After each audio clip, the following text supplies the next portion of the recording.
What's happening with the economy and my money? And why are my usual coffee orders so much more expensive? The price of a Starbucks coffee went up 50 cents this year, a 20% increase from last year. This may be due to the inflation of prices. You're spending more this year than you ever have before for things.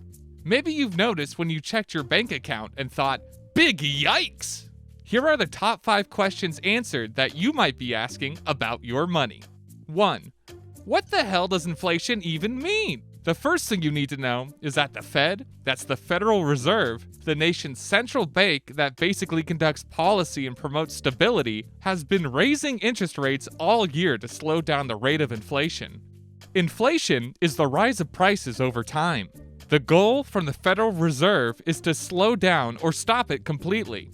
How this works, in theory, is that as interest rates go up, which mostly affects things like mortgage payments, credit card bills, and car payments, borrowing these things becomes more expensive.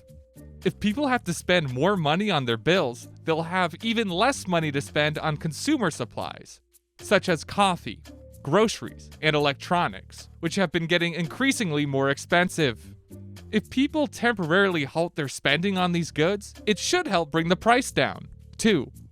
What things are more expensive? Here are a few things with drastic price increases this year. Bacon is up 8.4%. Milk is 7.5% more expensive. Even your fast food bill is 6.2% higher than last year. Gas has increased over 45%. Clothes are up nearly 15%. Car rentals are up 87%. Why? Well, all of this is due to supply and demand. Pricing is rising due to supply chain issues in certain industries, where demands are higher than they had been during the pandemic in 2020. Overall, the government has tracked that consumer goods are up 8.6% over the year through May. This goes back to the point that if interest rates are higher, the spending and demand will cool off. 3. Okay, but how does the interest rate affect me? People get fearful around money, usually when they have less of it. High interest rates means your credit card interest is going to go up. It also means things for businesses and corporations go up as well. So in return, companies might start to slow down on hiring. The stock market starts to dip because of these concerns over profit. Overall, these things can easily fuel tons of fear and anxiety. However, if the Fed didn't raise interest rates, the risk would be much greater. As spending would increase, workers would demand higher salaries, and suddenly the cycle doesn't get broken, but actually becomes the new normal. But yeah, is it the best time to take out a new credit card or car loan? Probably not. 4.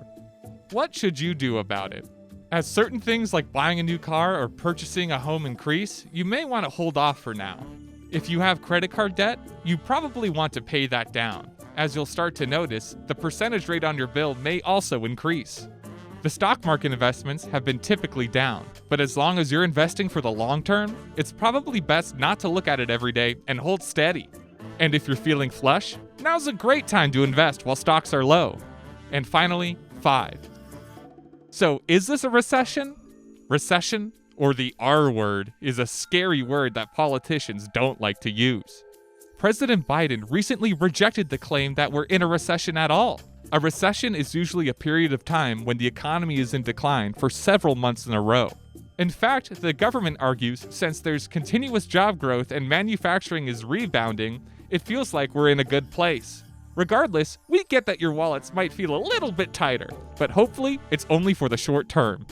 The TLDR breakdown: your money might not stretch as far as usual this year. This is because of high demand and low supply of consumer goods, inflated prices from companies, and higher interest rates. So get out your calculator and do a little bit of budgeting around the things you really need. You'll never regret saving money, and your dad might even be low-key impressed when you break out the R word. I'm so proud of you, son.